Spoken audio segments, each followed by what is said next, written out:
Assalamualaikum warahmatullahi wabarakatuh. Kami dari kelompok 14 ingin mempresentasikan atau menjelaskan materi tentang akhlak terhadap non-muslim. Sebelumnya, perkenalkan dulu. Perkenalkan, nama saya Pinkan Angga Putri dengan NIM 195. Saya Naila Rahmawati dengan NIM 207. Saya Pinkan Yuli Rahmawati dengan NIM 213. Saya Nesa Angel Karamai dengan NIM 215. Terima kasih. Memahami Islamofobia yang digaungkan dunia barat. Selanjutnya, definisi Islamofobia. Islamofobia menurut Profesor Maktabi merupakan sebuah sikap yang lebih tepatnya semacam rasisme anti-Islam yang di dalam hal tersebut terkandung unsur kebencian terhadap agama Islam dan melakukan diskriminasi terhadap orang-orang yang memeluk agama Islam. Singkatnya, Islamofobia adalah ketakutan, prasangka, dan kebencian yang tidak rasional terhadap Islam dan umat Islam. Selanjutnya, ada sejarah dan penyebab munculnya Islamofobia di Barat. Yang pertama, adanya dendam historis oleh masyarakat Barat dan Muslim.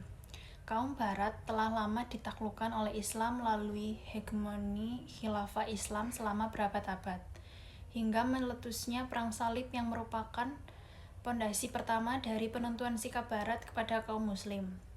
Namun nyatanya Perang Salib bukanlah penentu dari berakhirnya kebencian kaum Barat kepada kaum Muslim dan Islam. Yang kedua, kaum Barat banyak dipengaruhi oleh berita-berita di media massa. Sudah jarang sekali berita-berita yang menampilkan adanya kebenaran yang valid di dalam sebuah media massa.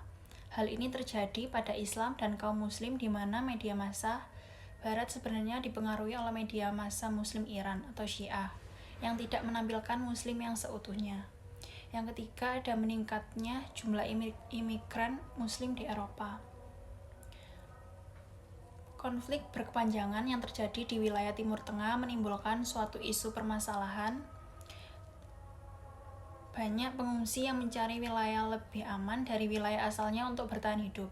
Eropa menjadi wilayah yang tepat untuk para pengungsi sehingga munculnya perspektif baru yang buruk kepada para pengungsi Muslim di sana. Selanjutnya, dampak Islamofobia terhadap umat Islam secara global. Yang pertama, dampak di bidang kegiatan ibadah. Umat Islam di dunia barat mengalami berbagai macam bentuk diskriminasi.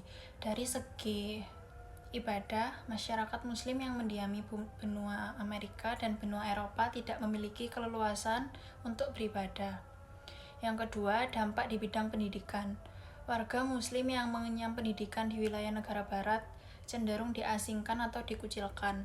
Mereka tidak memiliki kebebasan dalam berkarya dan menyalurkan kreativitas dan inovasi mereka dalam menjalankan aktivitas mereka di lingkungan belajar. Yang ketiga, dampak di bidang sosial. Suatu kasus yang pernah terjadi di Amerika yaitu pemecatan salah seorang wanita berhijab dan tidak mau melepas hijabnya ketika dalam lingkup kerja. Selanjutnya, saya akan menjelaskan tentang sikap bijak umat Islam dalam menghadapi Islamofobia.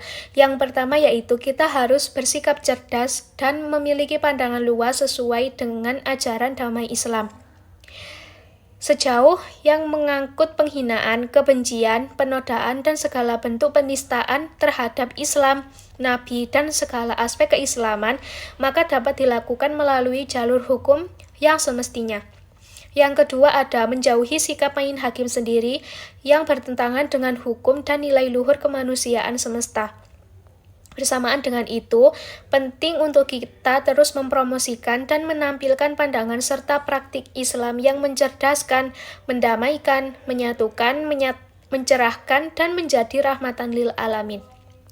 Kuncinya yaitu kita harus berdialog agar tidak saling memaksakan alam pikirannya secara absolut dan membuka garis toleransi ketika satu sama lain memiliki perbedaan. Menganalisis masalah dari sudut pandang teologis menjadi sebuah keharusan untuk memahami pola pikir yang ada di balik skenario ini. Namun, hal ini sama sekali tidak membuat hubungan langsung antara Islam dan penyebab ekstremisme kekerasan, tetapi justru menunjukkan bahwa interpretasi yang salah dari kitab suci Islam berkontribusi terhadap radikalisasi umat Islam, khususnya pada kaum pemuda muslim.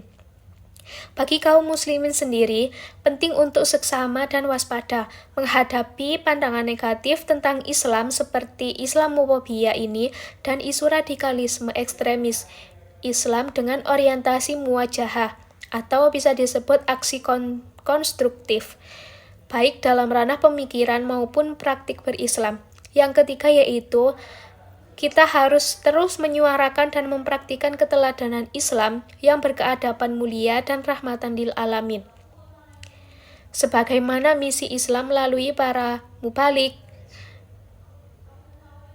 ulama, dan tokohnya, penting makin bijak dan seksama dalam menarasikan pesan-pesan Islam agar tidak menjurus atau membawa muatan-muatan keagamaan yang radikal ekstrim, yang membenarkan tudingan pihak lain dalam bias radikalisme Islam dan Islamofobia.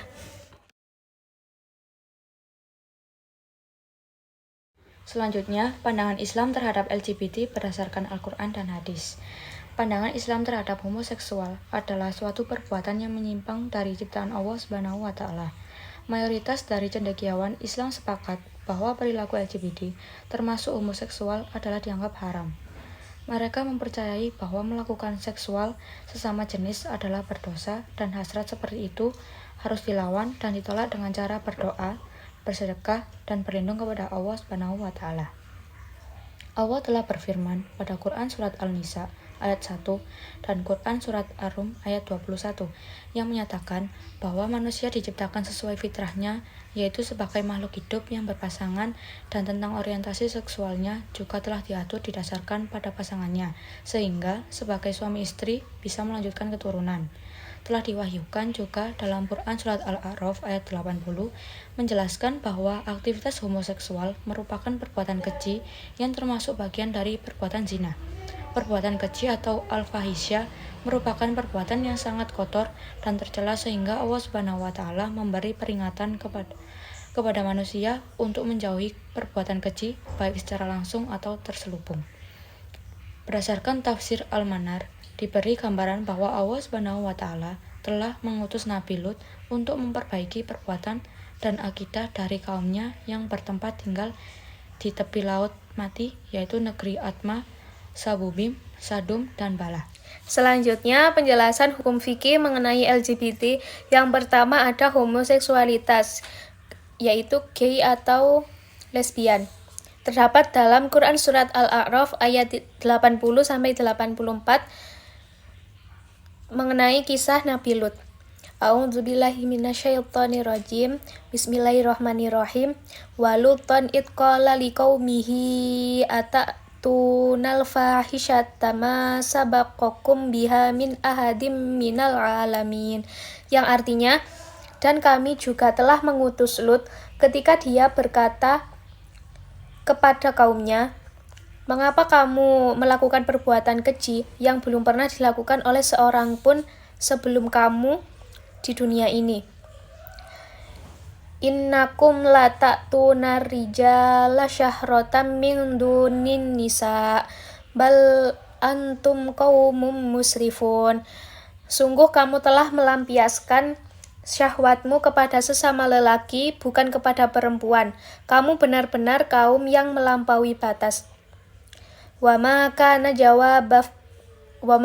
jawaba qaumihi illa an qalu akhrijuhum min qaryatikum innahum unasun yatatahharun. Kemudian kami selamatkan dia dan pengikutnya, kecuali istrinya. Dia, istrinya, termasuk orang-orang yang tertinggal. Fa'anjainahu wa ahlahu illam ra'atahu kanat minal ghabirin. Maka kami selamatkan dia dan pengikutnya kecuali istrinya. Dia, istrinya, termasuk orang-orang kafir yang tertinggal.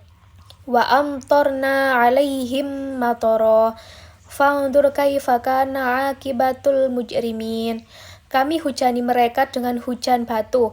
Perhatikanlah bagaimana kesudahan para pendurhaka. Selanjutnya terdapat dalam Quran Surat Asy-Syu'ara ayat 165 sampai 166. Bismillahirrahmanirrahim. Atatuna dzikrana minal alamin. Mengapa kamu mendatangi kaum laki-laki dari manusia berbuat homoseks? Watadaru nama khalaqalakum rabbukum min azwajikum bal antum qaumun adun. Dan kamu tinggalkan perempuan yang diciptakan Tuhan untuk menjadi istri-istri kamu. Kamu memang orang-orang yang melampaui batas. Dalam hukum fikih klasik, praktik homoseksual digolongkan sebagai liwat atau hubungan seksual antara laki-laki dan sihak antara perempuan yang keduanya dilarang keras. Selanjutnya yaitu yang kedua, transgender atau mengubah jenis kelamin. Islam membedakan antara khunsa dan transgender murni. Khunsa atau intersex, seseorang yang lahir dengan kelamin ganda atau tidak jelas. Islam memberikan ruang fikih untuk identifikasi gender dan penyesuaian medis bila diperlukan. Yang kedua yaitu transgender murni atau bukan karena intersex. Umumnya dilarang karena dianggap mengubah ciptaan Allah atau tasyabuh dan termasuk dalam larangan Nabi tentang menyerupai lawan jenis. Nabi bersabda, Allah melaknat laki-laki yang menyerupai perempuan dan perempuan yang menyerupai laki-laki. Hadis riwayat Bukhari. Selanjutnya yaitu cara menyikapi kaum LGBT dengan adab dan akhlak Islam. Martabat manusia memang melekat pada diri manusia. Setiap manusia diberikan kebebasan dalam memilih jalan untuk hidupnya. Tidak bisa dilarang dan memiliki hak serta kewajibannya masing-masing. Namun, dalam menyikapi fenomena LGBT ini, perlu adanya peninjauan lebih mendalam lagi. Manusia harus dijamin keamanannya dan memastikan bahwa perlakuan manusia terhadap LGBT ini tidak melebihi batas wajar. Ini semata kita perlu mengingat bahwa para LGBT ini juga manusia yang butuh dihargai keberadaannya, dihormati tanpa membedakan identitasnya. Bukan berarti untuk membenarkan tindakan LGBT, tetapi ini berkaitan dengan nilai-nilai kemanusiaan atau yang bisa kita sebut dengan martabat manusia. Alangkah baiknya jika kita bisa merangkul manusia yang melakukan tindakan LGBT ini dengan harapan supaya bisa kembali menjadi manusia normal dan melakukan orientasi seksualnya sesuai pada umumnya. Selanjutnya ada memahami hak-hak non-muslim dalam perspektif keadilan dan toleransi dalam Islam terhadap pemeluk agama lain. Yang pertama, mengedepankan budi pekerti yang baik dimanapun Anda berada, terlebih di lingkungan yang plural. Lalu yang kedua ada internalisasi semangat persaudaraan nasional atau biasa disebut ukhuwah wataniyah. Yang ketiga yaitu kebebasan beragama, beribadah, dan mendirikan rumah ibadah. Yang keempat, tidak mengganggu, merendahkan, menistakan, atau menghina simbol-simbol dari agama lain. Yang kelima yaitu menghormati hak-hak warga yang lain atau non-muslim.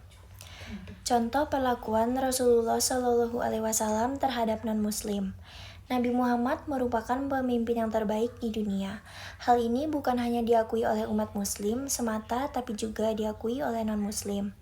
Bahkan di masa hidup beliau, kaum kafir Quraisy yang senantiasa memusuhi beliau pun mengaku akan kepemimpinan beliau. Sikap rendah hati, sopan santun, lemah lembut, adil, serta sabar bisa kita temukan dalam hidup sehari-hari beliau. Maka tidak herankan bahwa siapapun akan mengagumi sikap dan perilaku beliau.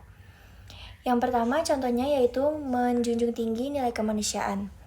Perbedaan agama tidak menghalangi Rasulullah SAW untuk menghormati mereka apapun keyakinan seseorang terhadap satu persamaan, yaitu sebagai sesama ciptaan Allah Ta'ala yang Maha Esa. Lalu yang kedua, bersikap lemah lembut dan tidak memiliki rasa dendam. Perilaku Rasulullah terhadap musuh dengan sikap yang lemah lembut dan tidak memiliki rasa dendam terhadap musuh-musuhnya. Beliau senantiasa berbuat baik terhadap mereka yang bisa dikatakan bukan saja musuh beliau, tapi kepada orang yang haus akan darah beliau dan darah para sahabat beliau. Lalu yang ketiga, menghormati non-muslim. Kejadian Fatu Makkah membuat umat Islam memegang kendali di Mekah. Namun, Rasulullah senantiasa menanamkan kepada kaum muslimin untuk tetap menghormati orang-orang kafir Quraisy dan tidak mengganggu harta mereka, serta tidak berlaku sewenang-wenang atas mereka. Beliau menyampaikan bahwa janganlah kalian saling menzalimi, karena itu merupakan kezaliman yang dilarang oleh Allah Subhanahu wa Ta'ala. Kesimpulan dari materi hari ini, dalam kehidupan masyarakat global yang semakin plural, penting bagi umat Islam untuk memahami dan menerapkan akhlak yang baik terhadap non-Muslim. Islam bukan hanya mengatur hubungan manusia dengan Allah, tetapi juga mengatur hubungan antar sesama manusia, termasuk kepada mereka yang berbeda keyakinan. Ajaran Islam penuh dengan nilai-nilai toleransi, keadilan, kasih sayang, dan perdamaian. Oleh karena itu, penting bagi kita untuk memahami isu-isu kontemporer terkait hubungan antara Muslim dan non-Muslim dari sudut pandang Islam secara menyeluruh, tanpa terjebak pada narasi negatif atau pemikiran sempit. Sekian presentasi dari kelompok kami. Terima kasih. Wassalamualaikum warahmatullahi wabarakatuh.